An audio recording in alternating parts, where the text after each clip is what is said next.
তা আপনি বাঘ দেখেছেন যে বাঘ হেঁটে হেঁটে চলে যাচ্ছে? আপনি তো দেখেছেন প্রচুর হাঁটে। প্রচুর হাঁটে। ওর ওর হাইটটা কত, লম্বাটা কত? হুম, লম্বাটা এইরকম, হাইটটা এরকম। এখান থেকে পার হয়ে এসেছিল বাঘ। আমার ওই সামনে পার হয়ে এই যে রাস্তা দিয়ে হাঁটে যায়, ওখানে শুয়েছে, ওখানে উঠছে, ওখানে শুয়েছে। ফরেস্টার এই সবাই। রাস্তাতে গিয়েছে এখান থেকে, মানে এই সামনে থেকে উঠে এই রাস্তা দিয়ে হেঁটে যাচ্ছে। ওখানে পাউচ পাড়ি ফেলে ওখানে শুয়েছে রাত্রে, ওরা লুট খাইছে, চিহ্ন পড়ে আছে। তারপরে নামছে, কাদা রাস্তায় নামলে তো একটা এত করে পাঁচ ছাপা উঠবে, নামলে এই কাদায় নামলে তো জানতে পারবে সাপ না, পাঁচ সাপ কাঁপবে। কাঁপবে? হ্যাঁ, আউ এরকম করে ডাকে, তাই না? এরকম করে ডাকবে, ডাক শুনলে সেই তো হয়ে যায়। বাবা কি সাহসে আর কিভাবে কি এখানে করে আপনারা থাকবো আমরা, পালেন? কি করবো বলো? আমাদের কি জায়গা জমি আছে? জন্ম উঠি আর মৃত্যু। নদীতে মাছ ধরতে যাই, এখানে একটা লাইট দেওয়া আছে। নৌকা যখন গভীর রাত হয়ে যায়, এই লাইটটা মানে ইঞ্জিনের সাহায্যে জ্বালিয়ে দেওয়া হয়। আর এই যে চুলোটা আছে, এই চুলোটাই মূলত জঙ্গলে যখন থাকে এই চুলোয় রান্না করে এবং খাওয়া দাওয়া হয়। বন্ধুরা দেখতেই পাচ্ছ। আর এই যে খালি আছে কিন্তু রেস্টি দেয় না। রেস্টই দেয় না। না, তাহলে আমরা কি করে খাবো? আমাদের তো এই গাঙের বেঁচে ঢালে থাকতে ঘর, হবে। আর বেঁচে থাকতে হবে আমাদের তো আমাদের। জায়গা নেই। জায়গা নেই। আমাদের এই নদীতে ঘর, তাহলে আমরা কি করে খাবো বলো? কতদিন বলেছি একটা রেস্টির জন্য দেয় না, কিন্তু মেরিন দিয়েছে, একটু ঘরও দেয় না কিন্তু আমাদের।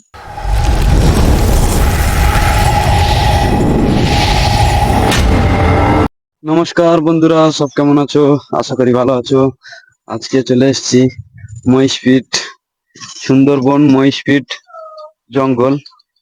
দেখতেই পাচ্ছ, এটা হচ্ছে সুন্দরবন মহিষপিঠ গ্রাম। মহিষপিঠের এই যে গ্রামটায় প্রতিনিয়ত, এই যে আমার পিছন সাইডটায় দেখতে পাচ্ছ, এখান থেকে বাঘ পেরিয়ে আসে। আমরা এখন আছি মহিষপিঠ যে লাগোয়া জঙ্গল, প্রতিনিয়ত বাঘ আসে। আর এখানে একটা দিদিমা আছে, দিদিমার মুখে শুনে নেব এখানকার যে বাঘ পালিয়ে আসে সেটা দিদিমার মুখে শুনবো, কবে এসেছিল বাঘ, কখন আসে। তো দেখতেই পাচ্ছ,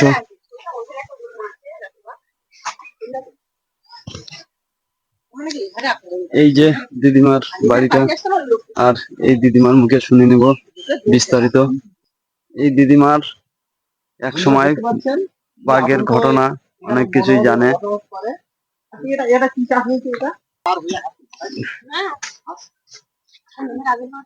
আর ইয়ে বছর এখন ঘাড়া হয়ে আছে, ওটা তো কইছে আইছি। ঘাড়ে আইছি, আইছে মানে কি আর জানে জঙ্গল কাঁকড়া ধরতে যায়, মানে কাঁকড়া ধরতে যাই দেখতে পাই। হেঁটে চলে যাচ্ছে, হ্যাঁ লৌকাই যাচ্ছি, দেখছি হেঁটে চলে যাচ্ছে। হেঁটে চলে যাচ্ছে। তোমরা কেকড়া ধরতে যাও? হ্যাঁ, কি করে যাবো বাবা, আমাদের তো জায়গা জমি নেই। ওই ওরু আমি কই আমাদের দেশের লোক ওই নদীতে জীবন। হ্যাঁ, এদিকে তো আমাদের কাঁকড়া মাছ, কাঁকড়া মাছের মানে এখানকার জীবিকা, মূল জীবিকা হচ্ছে কাঁকড়া মাছ। কাঁকড়া মাছের জীবিকা। তা আপনি বাঘ দেখেছেন যে বাঘ হেঁটে হেঁটে চলে যাচ্ছে? আপনি তো দেখেছেন প্রচুর হাঁটে। প্রচুর হাঁটে। ওর ওর হাইটটা কত, লম্বাটা কত? হুম, লম্বাটা এইরকম, হাইটটা এরকম। সব রকম, সব রকম বড় আছে, ছোট আছে, বড় আছে, ছোট আছে, ছোট ছোট। বড় যেটা আরো হাইট বেশি। সেটা আরো হাইট বেশি হয়। বয়স যেটা হয়েছে, যেটা বয়স হয়েছে, বড় হয়েছে। আর বাচ্চা বাচ্চা আছে। বাচ্চাগুলো ছোট, হ্যাঁ, হ্যাঁ। ছোট তো আবার বড় হয়ে যায়।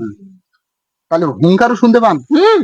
ডাক মানে ডাকে শুনি, ঘরে ডাক শুনি, মানে কাঁপবে। কাঁপবে? হ্যাঁ, আউ এরকম করে ডাকে, তাই না? এরকম করে ডাকবে, ডাক শুনলে সেই তো হয়ে যায়। বাবা কি সাহসে আর কিভাবে কি এখানে করে আপনারা থাকবো আমরা, পালেন? কি করবো বলো? আমাদের কি জায়গা জমি আছে? জন্ম উঠি আর মৃত্যু উঠি আর তোমরা জঙ্গলের ভিতরে যাও কাঁকড়া ধরতে, মাছ ধরতে? ভিতরে বাইরে কাঁকড়া ধরবি, এখন শীত পড়েছে, নদীতে নৌকো নিয়ে যাই, নৌকো থেকে নামি না। তোমাদের নৌকো আছে? মানে তোমরা প্রতিনিয়ত বাঘ তোমাদের ঘর ঘর নৌকা এখানে, মানে যত মানুষ আছে সবার নৌকা আছে? দু এক ঘর বাদ নেই, সব নৌকা। আচ্ছা, আমি শুনেছি যে কাঁকড়া মাছ কাঁকড়া ধরতে গেলে ফরেস্ট অফিসার থেকে রেজিস্ট্রি করতে হয়। আপনাদের সব রেজিস্ট্রি আছে? রেস্ট দেয়নি তো, আমাদের মেরিন আছে কিন্তু রেস্ট দেয় না। রেজিস্ট্রি দেয় না। না, তাহলে আমরা কি করে খাবো? আমাদের তো এই গাঙের ঢালে ঘর, বেঁচে থাকতে হবে, আমাদের তো জায়গা নেই। জায়গা নেই, আমাদের এই নদীতে ঘর, তাহলে আমরা কি করে খাবো? কতদিন বলেছি একটা রেস্টের জন্য দেয় না, কিন্তু মেরিন দিয়েছে, একটু ঘরও দেয় না। কিন্তু আমাদের একটা আইলাও পাই না, আমাদের ঘর ভেঙে চলে গেল কিন্তু একটা আইলাও পাই না। আপনাদের প্রশাসনকে আপনারা জানান না? জানালে কি হবে? না যদি তারা কিছু সরকার না যদি দেয়, আমরা কি করবো? রাস্তাটা ইয়া কত ঝগড়া, কত কিছু এই রাস্তায় আমাদের একটা টিউল নেই, একটাই টিউল এই পাঁচচরের ওইখানটা।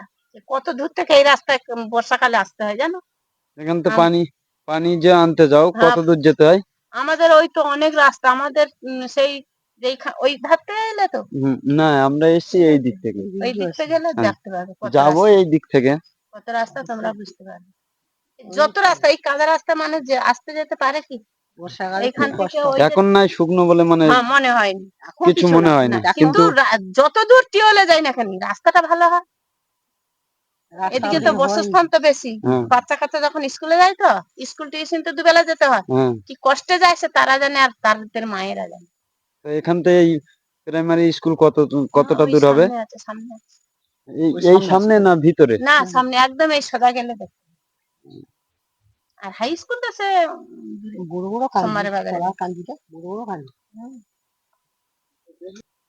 আরে ওটা তুলে আসবে, ওটা আমি লাইটের টাকা দেবো 100 টাকা। কি করে জামানকে প্রতি? আর ওটা ভরিয়ে দিলে 100 টাকা। আর ভোটটা 10 মানে এবছর ভোট ওই 10 ভোটে একদম রাস্তা বন্ধ করে দেবো, সব গাছ কাটা সব এরকম রাস্তা করে দেবো। ভোট দিতে যাবো না, আগে রাস্তা করো তারপরে হইলে তবে হবে, আগে রাস্তা তারপরে। এবছর ভোট দেখো ওটা আমি বাঁধিয়ে দেবো, মনে করছো? আমার ঘর নাই তো, টিউল নাই তো, রাস্তা করো। শুধু রাস্তা করো, আমার টিউল যাবো, আমার 2 মাইল দূরে যাবো, সেটা কোনো রাস্তাটা করো। ওটা করে দিলে শুধু আলোটা করে দিবে 100 টাকা। টাকা আলো যদি তাই পাবো 200 টাকার মধ্যে। আর এই তার দিয়া আমার দিতে হবে। তো বন্ধুরা দেখছো এই যে নৌকা আছে, এই দিদিমাদের নৌকো। দিদিমা এই নৌকো নিয়ে মাছ ধরতে যায়। আর এই নদীতে লাল কেকড়া দেখা যাচ্ছে প্রচুর। বন্ধুরা দেখো এই যে নৌকো, এই নৌকোয় সমস্ত কিছু আছে। এই যে বসার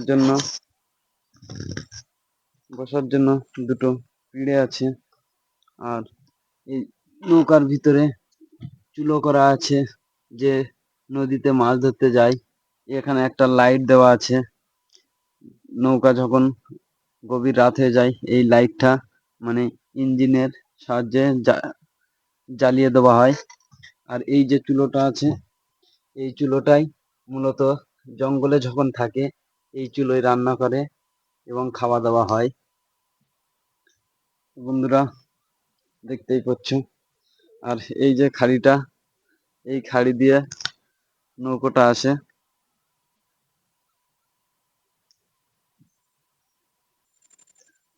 চলো এখন আমরা উপর দিকে যাচ্ছি। আর এই যে এরপরে যে নদীটা আছে, নদীর ওপার, ওই যে পাড়েটা, ওই পাড়টা থেকে প্রতিনিয়ত বাঘ এই পাড়ে চলে আসে। এই যে আমার এই পিছন সাইডে যে পাড় আছে, এই পাড়টা থেকে। আর আমার যে এই যে পিছন সাইডের যে পাড় আছে, এই পাড়ের এই সাইডটা পুরো জঙ্গল। আর এই সাইডটা আছে পুরোটাই গ্রাম। দেখতেই পাচ্ছ চাষটাস সমস্ত কিছুই হচ্ছে।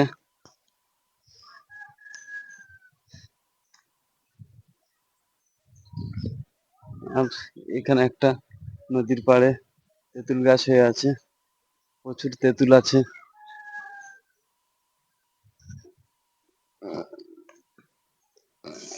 এই যে দিদিমার বাড়িটা,